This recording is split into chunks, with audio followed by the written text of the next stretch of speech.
Hello and welcome to Small Publishing in a Big Universe. I am your host, Lisa Jacob. This month we have Michael Todd Gallowglas.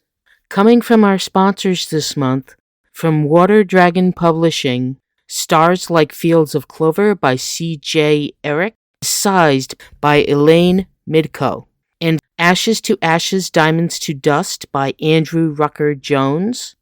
From Cupid's Arrow Publishing, Marguerite by Marina Montrose, Damned Before Daylight by Jessica Gleason, and After the Solstice by Amanda Cecilia Lang.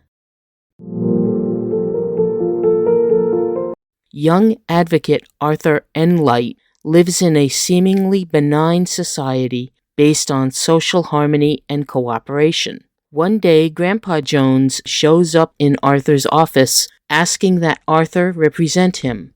Deemed no longer relevant and a burden to society, Grandpa Jones is to be sized. But Grandpa Jones doesn't want to be sized, believing that he's still relevant and still has something to offer. Soon, Arthur believes it too, and his fight for Grandpa Jones has consequences far beyond anything he anticipated. Sized by Elaine Midco is available in trade paperback and ebook editions from Water Dragon Publishing. This is Small Publishing in a Big Universe, live from Loscon, number 50. My name is Brian Buell, a guest host, and with me we have... Michael Todd Gallowglas. You and I have known each other for a very long time. Since God was an altar boy. Maybe we can back up a second and say who you are. So I've been a writer-storyteller most of my life. I started storytelling at Renaissance fairs when I was 17 years old. I used that to branch into writing and storytelling. I've been a professional fiction writer for 13 years now. Because I love studying writing and nerding out about how writing works, I have 3 degrees: bachelor's in creative writing, a master of fine arts in fiction, and a master of fine arts in poetry. I'm considering a PhD because Dr. Gallowglas sounds really cool. I'm always looking for new and interesting ways to approach writing and storytelling, which is one of the reasons why I started going into poetry as one more medium to tell stories in different kinds of forms. And these days I'm publishing equally fiction and poetry, but always the poetry has a story focus to it.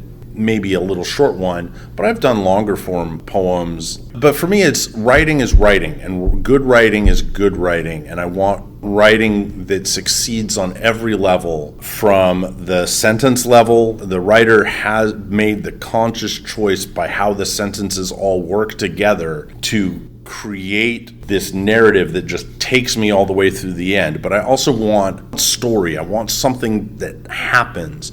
And that doesn't mean it has to be this epic, world-altering, epic fantasy or space thing. Sometimes it can just be about a local area, whether it's in space or it's in a village. As long as it's something that happens that's a significant change for the characters involved in whatever that is. But I also want the writer to tell me that story in an interesting way that is unique to the way that story is working. And that's what I bring to my teaching. Is I've created a curriculum that is about how to integrate all that together in, I don't want to say simple, but directed vocabulary. Not only can a writer look at their own work and go, how do I make this stronger? But it's also a lens through which writers can look at other writers' work and go, why is this not working? Something here is not working. Something's not resonating. Things in this story aren't meshing up. They can use like my 4 principles of writing to either figure out, oh, why is this not working? Oh, they're not doing this. Or if something's really speaking to them, using the 4 principles to actually break it down and go, how is this working? Why am I having this great reaction to this piece? And not copy what the writer did, but emulate the techniques of what that writer did to enrich their own narratives from the sentence level to the macro story level. Is it safe to say that when you're teaching, you're using the 4 principles to guide your students to also look at not only their fiction but other fiction in new ways to follow in the same kind of journey that you're taking? Not necessarily. I use the principles to expand on what I've previously done and what other writers haven't done.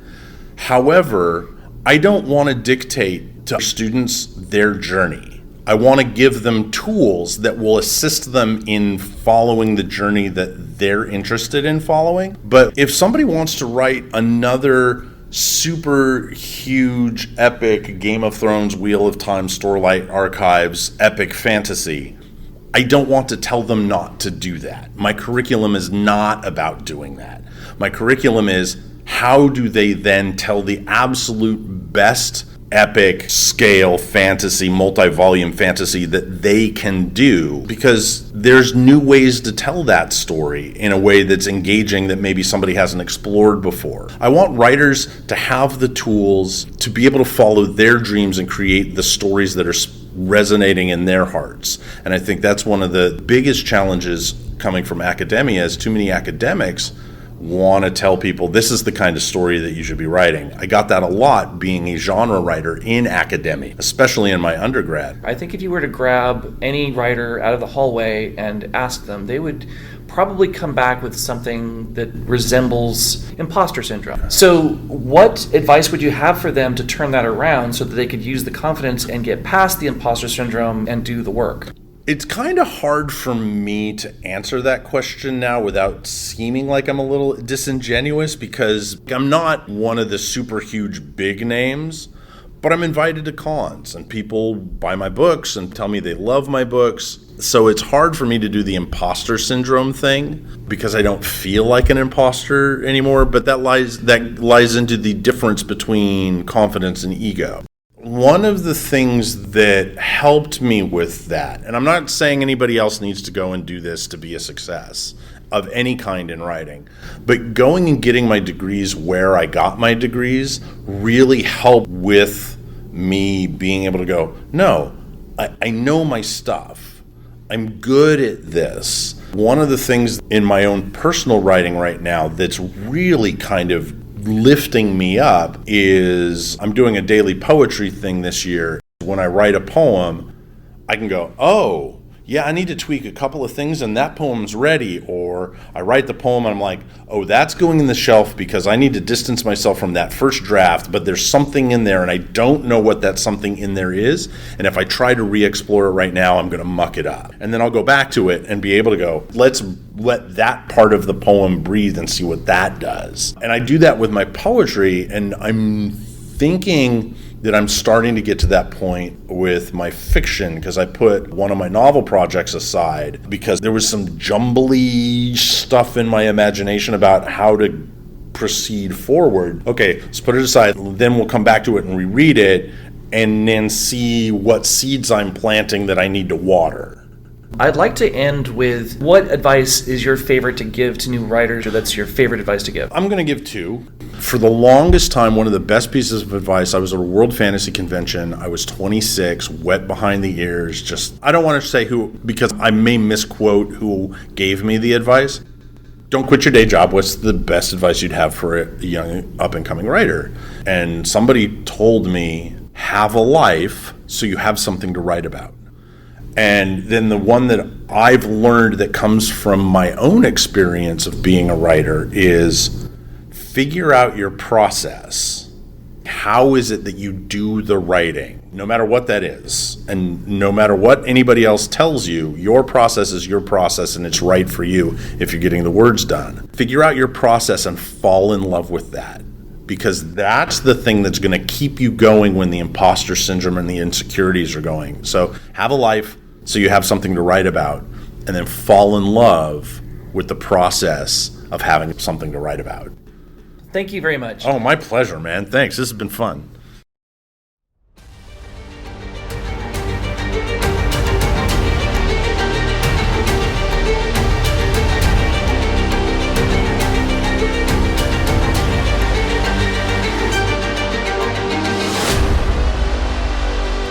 Damned Before Daylight by Jessica Gleason. What do an ambitious young professor and a flighty bohemian copywriter have in common? Unlikely friendship, nights out in Milwaukee, vampire bites, tragic young death, and being thrust into a supernatural turf war. After an end-of-the-semester night on the town, Mage and Rave wake up sans heartbeats and feeling less than best. They're locked up in a clammy old basement in their underoos when Andrew, the leader of one of Wisconsin's oldest vampire families, comes to release them from their prison. Their lives go off the rails. Will they stay or join one of the vampire families? Will they throw reason out the window for a chance at vampire happily ever after? Or, as is their way, will they muck everything up? Damned Before Daylight by Jennifer Gleeson is available in paperback, hardcover, and ebook editions. Available at Smashwords, Kobo, and Amazon, and other online booksellers. Or support your local booksellers by going to bookshop.org.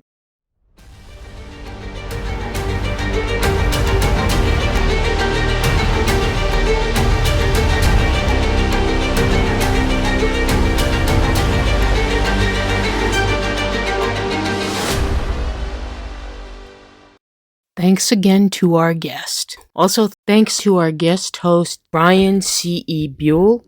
We plan on publishing a new episode every month. If you want to know more about small publishing in a big universe, visit our website at spbu-podcast.com and subscribe to our newsletter. Send us your feedback by using the Contact Us link. Like us on Facebook at SPBU Podcast.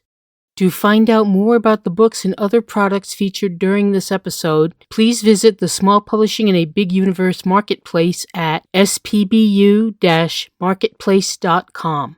This podcast was recorded and edited by Lisa Jacob. Executive producer is Stephen Radecki. Theme and ad music is provided by Melody Loops. This month's episode was sponsored by Cupid's Arrow Publishing and Water Dragon Publishing.